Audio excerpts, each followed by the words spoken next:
आत्मदर्शन TV की ओर से इस बाइबल स्टडी प्रोग्राम में मैं आप सबों का हार्दिक स्वागत करता हूं। एपिसोड 71 संत पेतरुस का दूसरा पत्र। एक छोटा सा पत्र है, इसके मात्र 3 अध्याय है। संत पेतरुस के दूसरे पत्र के अध्ययन के दौरान मैं 7 मुख्य बिंदुओं पर प्रकाश डालना चाहता हूं। सबसे पहले पेतरुस के दूसरे पत्र की प्रस्तावना, दूसरा पत्र का लेखक, तीसरा पत्र का रचना काल, चौथा पत्र में क्रिस्त, पांचवां पत्र के मुख्य शब्द, आयतें और अध्याय, छठवां पत्र का सर्वेक्षण, सातवां पत्र की मुख्य शिक्षा। अब हम पहले बिंदु पर आते हैं, प्रस्तावना। यह पत्र बहुत सारे प्रथम ख्रिस्तियों के लिए लिखा गया है। पत्र का मुख्य उद्देश्य है झूठे शिक्षकों के कार्यों और उनकी शिक्षा से परिणत व्यभिचारपूर्ण आचरण की निंदा करना। सच्चा क्रिस्तीय जीवन नैतिक श्रेष्ठता, सही ज्ञान, आत्मनियंत्रण, दृढ़ता, दयालुता और निस्वार्थ प्रेम की मांग करता है। ऐसा जीवन जीने के लिए ईश्वर और उनके पुत्र यीशु क्रिस्त के ज्ञान में दृढ़ रहना है। झूठे शिक्षकों ने यह भी सिखाया था कि यीशु का पुनरागमन नहीं होगा। लेखक ऐसी शिक्षा से चिंतित है।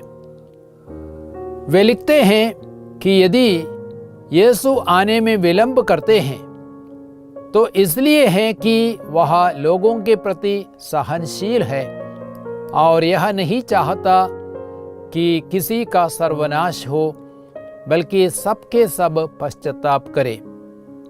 अध्याय 3 वाक्य संज्ञा 9। अब हम दूसरे बिंदु पर आते हैं, पत्र का लेखक। कलीसिया का परंपरागत विश्वास यह है कि पत्र पेतरुस द्वारा रचित है। तीसरी सदी में जब ग्रंथ काफी विवादग्रस्त था, फिर भी कलीसिया के कुछ आचार्यों जैसे ओरिजिन एवं अलेक्जेंड्रिया के क्लेमेंट, उन्होंने इस पत्र को उद्धृत किया था, कोट किया था। चौथी सदी में ग्रंथ को कानूनी स्वीकृति मिली। पत्र के प्रारंभ में लिखा है, ईसा मसीह के सेवक और प्रेरित सिमोन पेतरुस का यह पत्र उन लोगों के नाम है जिन्हें हमारे ईश्वर और मुक्तिदाता ईसा मसीह की दया से हमारे ही समान विश्वास का बहुमूल्य वरदान मिला है। अध्याय 1 वाक्य संज्ञा 1।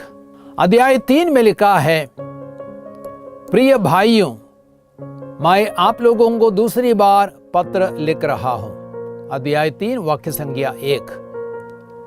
लेखक अपनी मृत्यु का भी उल्लेख करता है, जिसके बारे में प्रभु ईसा ने भविष्यवाणी की थी। अध्याय 1 वाक्य संज्ञा 14, योहन का सुसमाचार अध्याय 21 वाक्य संज्ञा 18 से 19 तक। वो कहता है कि वह ईसा के रूपांतरण का साक्षी था। अध्याय 1 वाक्य संज्ञा 16 से 18। फिर भी भाषा शैली एवं शब्दावली पेतरुस के पहले पत्र से भिन्न है। इस पत्र में धर्म ग्रंथ के अंश के रूप में लेखक पौलुस के पत्रों की चर्चा करता है। अध्याय 3 वाक्य संज्ञा 15 से 16 तक। पत्र के कुछ अंश यूदस के पत्र पर आधारित है, इसलिए विद्वानों का मानना है कि यह पत्र प्रेरित पेतरुस का नहीं है। पेतरुस के दूसरे पत्र का लेखक पेतरुस के पहले पत्र का नहीं है। इस पत्र का लेखक यहूदी मसीही विश्वासी था जो रोम में रहता था और जिसने यूनानी सभ्यता को अपनाया था। लेखक बहुत ज्ञानी था और स्वयं को प्रेरितों में सम्मिलित नहीं करता है। अध्याय 3 वाक्य संज्ञा 2। अब हम तीसरे मुख्य बिंदु पर आते हैं, पत्र का रचना काल। जो विद्वान मानते हैं कि दूसरे पत्र का लेखक पेत्रुस ही है। वे कहते हैं कि यह पत्र पेत्रुस की शहादत के पहले लिखा गया था। परंपरा के अनुसार पेत्रुस 67 ईस्वी में शहीद बने, 67 ईस्वी में शहीद बने। अन्य विद्वान जो इसे पेत्रुस का पत्र नहीं मानते हैं, उनके अनुसार यह पत्र लगभग 80 और 90 ईस्वी के बीच या बाद में लिखा गया था। अब हम चौथे मुख्य बिंदु पर आते हैं, पत्र में क्रिस्त। पेत्रुस अपने पत्र में प्राय सभी समय ईसा के लिए प्रभु शब्द का इस्तेमाल करता है। आध्यात्मिक रूप से प्रौढ़ बनने के लिए प्रभु ईसा ही पूर्ण ज्ञान और सामर्थ्य का स्रोत है। अध्याय 1 वाक्य संख्या 2, 3, 8, अध्याय 3 वाक्य संख्या 18। पेत्रुस पवित्र पर्वत पर प्रभु के रूपांतरण की महिमा को याद करता है और उसके पुनरागमन की प्रत्याशा करता है, जब मात्र 3 व्यक्ति ही नहीं बल्कि सारा संसार उसकी महिमा का दर्शन करेगा। अब हम 5वें मुख्य बिंदु पर आते हैं, पत्र के मुख्य शब्द, आयतें और अध्याय। मुख्य शब्द है झूठे शिक्षकों से सावधान रहो। पत्र का बुनियादी विषय है तुलना करना, अर्थात सत्य और झूठ का ज्ञान और जीवन में उसके प्रभाव की तुलना करना। यह पत्र झूठे शिक्षकों के खतरनाक एवं पथ भ्रष्ट करने वाले कार्यों और शिक्षा को अनावृत करने के लिए लिखा गया था। साथ ही साथ विश्वासियों को चेतावनी देने एवं उन्हें सतर्क करने के लिए पत्र लिखा गया था। इसलिए पत्र में लिखा है, प्रिय भाइयों, मैंने आप लोगों को पहले से ही सचेत किया है, आप सावधान रहे, कहीं ऐसा ना हो कि आप उन दुष्टों के बहकावे में आकर विचलित हो जाएं। अध्याय 3 वाक्य संख्या 17। यह पत्र अपने पाठकों को क्रिस्तीय जीवन की बुनियादी बातों का स्मरण दिलाता है, जिनमें ईसा का पुनरागमन भी शामिल किया गया है। अध्याय 1 वाक्य संख्या 12 से 13, अध्याय 3 वाक्य संख्या 1 से 2। इन बुनियादी तथ्यों से उन्हें कभी विचलित नहीं होना है। अब हम देखते हैं मुख्य पद।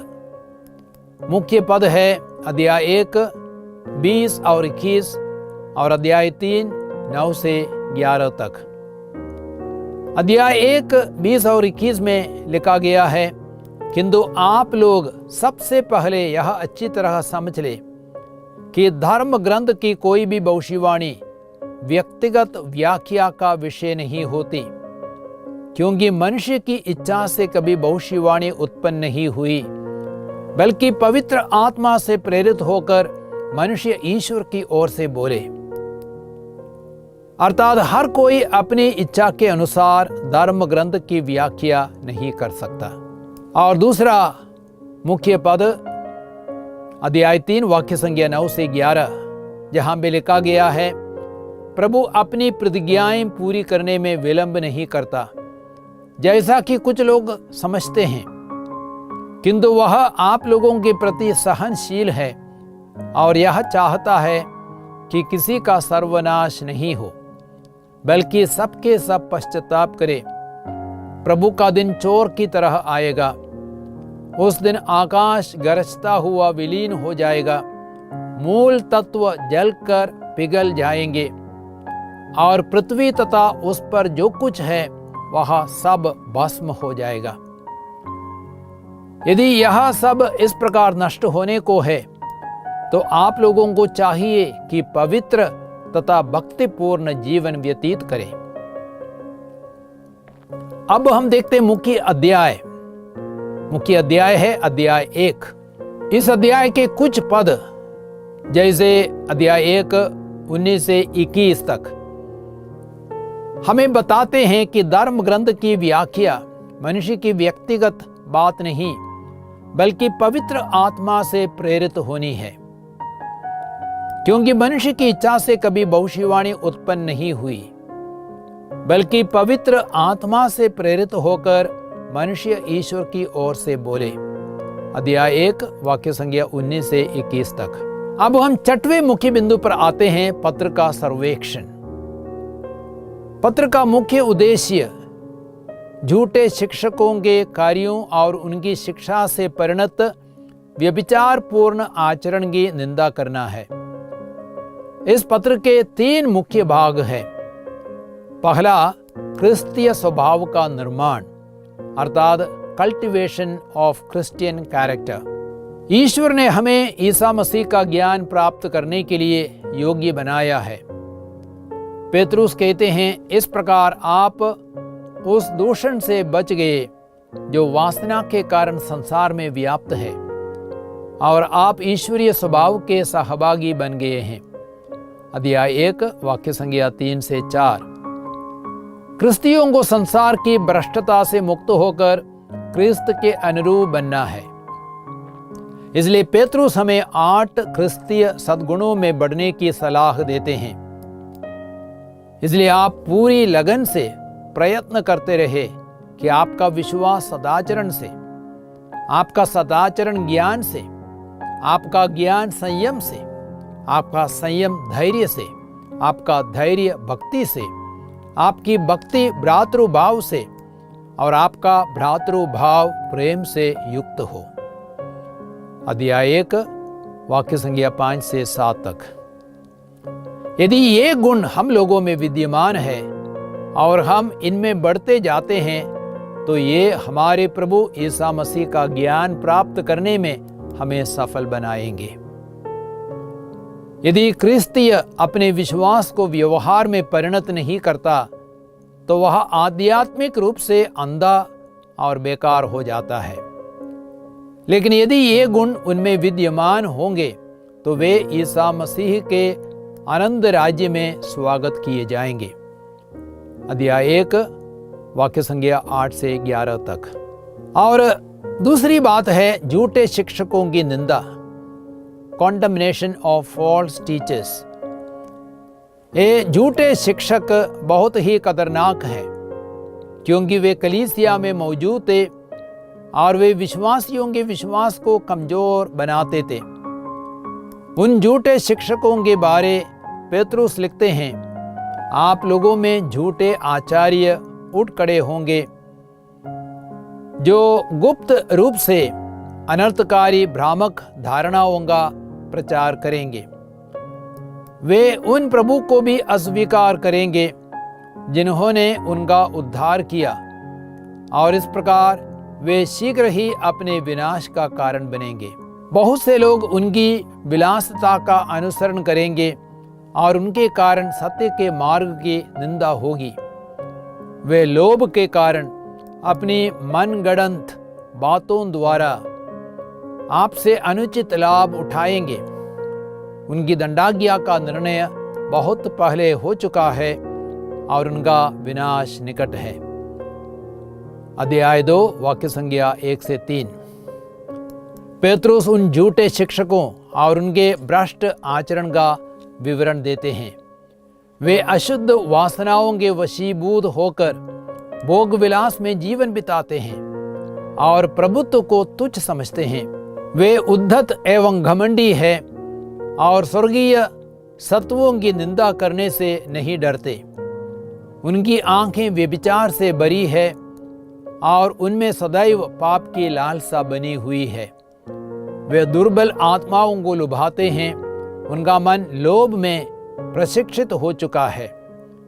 यदि क्रिस्तीय जो प्रभु एवं मुक्तिदाता ईसा मसीह का ज्ञान प्राप्त कर संसार के दूषण से बच गए, वे यदि फिर झूठी शिक्षा में फंसकर उसके अधीन हो जाएंगे, तो उनकी यह पिछली दशा पहली से भी बुरी होगी। अध्याय 2 वाक्य संख्या 10 से 22 तक। अब हम देखते हैं तीसरा मुख्य भाग पत्र का, क्रिस्त के पुनरागमन पर विश्वास, कॉन्फिडेंस ऑफ क्राइस्ट रिटर्न। अध्याय 3 में इस बात को हम देखते हैं। इस अध्याय में पेतरुस कहते हैं कि ईसा का पुनरागमन निश्चित है। लोग पूछते हैं, उनके आगमन की प्रतिज्ञा का क्या हुआ?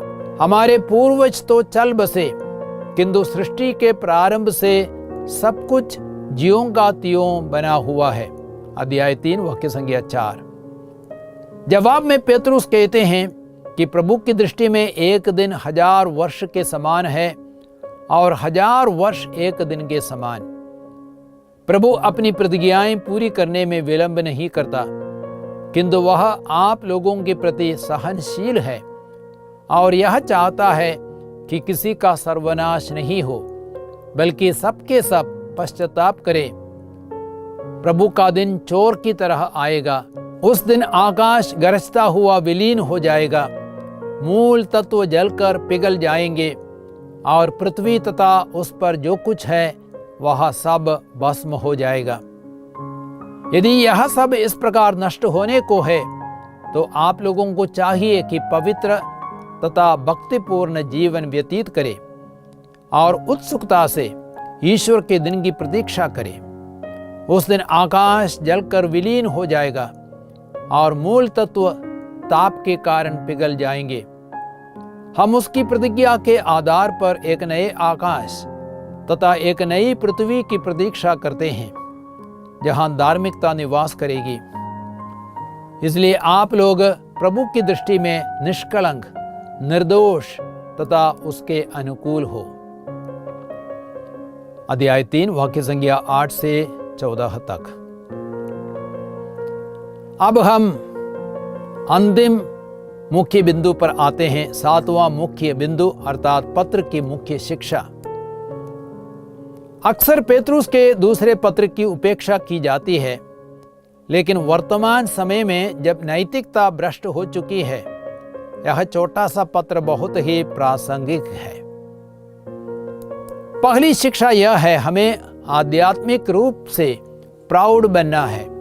ईश्वर ने हमें वह सब प्रदान किया जो एक भक्तिमय जीवन यानी आध्यात्मिक प्रौढ़ता के लिए आवश्यक है, और हमको ईश्वर का ज्ञान प्राप्त करने योग्य बनाया है, जिन्होंने हमें अपनी महिमा और प्रताप द्वारा बुलाया। क्रिस्तियों को संसार की भ्रष्टता से मुक्त होकर क्रिस्त के अनुरूप बनना है। इसलिए पेतरुस हमें 8 क्रिस्तीय सद्गुणों में अर्थात विश्वास, सदाचरण, ज्ञान, संयम, धैर्य, भक्ति, भ्रातृभाव एवं प्रेम में बढ़ने की सलाह देते हैं। अध्याय 1 5 से 7 तक। तब हम ईसा मसीह के आनंद राज्य में स्वागत किए जाएंगे। अध्याय 1 वाक्य संख्या 11। पत्र की दूसरी मुख्य शिक्षा है, हमें प्रभु के अनुभव का साक्षी देना है। पेतरुस प्रभु के रूपांतरण के समय उनके साथ थे, इसलिए पेतरुस अपने अनुभव का साक्षी देते हुए कहते हैं, जब हमने आप लोगों को अपने प्रभु ईसा मसीह के सामर्थ्य तथा पुनरागमन के विषय में बताया, तो हमने कपट कल्पित कथाओं का सहारा नहीं लिया, बल्कि अपनी ही आंखों से उनका प्रताप उस समय देखा जब उन्हें पिता परमेश्वर के सम्मान तथा महिमा प्राप्त हुई, और भव्य ऐश्वर्य में से उनके प्रति एक वाणी यह कहती हुई सुनाई पड़ी, यह मेरा प्रिय पुत्र है, मैं इस पर अत्यंत प्रसन्न हूं। जब हम पवित्र पर्वत पर उनके साथ थे, तो हमने स्वयं स्वर्ग से आती हुई यह वाणी सुनी। अध्याय 1 वाक्य संख्या 16 से 18। तीसरी मुख्य शिक्षा है, हमें झूठे शिक्षकों से सावधान रहना है। हमें यह चेतावनी दी जाती है, आप लोगों में झूठे आचार्य उठ खड़े होंगे, जो गुप्त रूप से अनर्थकारी भ्रामक धारणाओं का प्रचार करेंगे। वे उन प्रभु को भी अस्वीकार करेंगे जिन्होंने उनका उद्धार किया, और इस प्रकार वे शीघ्र ही अपने विनाश का कारण बनेंगे। बहुत से लोग उनकी विलासिता का अनुसरण करेंगे और उनके कारण सत्य के मार्ग की निंदा होगी। अध्याय 2 वाक्य संख्या 1 से 3 तक। हमें ऐसे झूठे शिक्षकों से दूर रहना है और सत्य पर दृढ़ रहना है। चौथी मुख्य शिक्षा, प्रभु का पुनरागमन निश्चित है और हमें सदा तैयार रहना है। पत्र कहता है कि प्रभु का दिन चोर की तरह आएगा। उस दिन आकाश गरजता हुआ विलीन हो जाएगा, मूल तत्व जलकर पिघल जाएंगे और पृथ्वी तथा उस पर जो कुछ है वह सब भस्म हो जाएगा। अध्याय 3 वाक्य संख्या 10। इसलिए हमें सदा प्रभु की दृष्टि में निष्कलंक, निर्दोष तथा उसके अनुकूल होना है। तो प्यारे भाइयों और बहनों, आप लोगों ने पेतरुस के दूसरे पत्र का अध्ययन किया है। अब मैं आपसे आग्रह करूंगा, आप उस पत्र को पढ़ने का प्रयास करें, आप उसको और अच्छी तरह समझ पाएंगे। आप सबको प्रभु बहुतायत आशीर्वाद प्रदान करे। पिता, पुत्र, पवित्र आत्मा के नाम पर आमीन। सबको जय यीशु।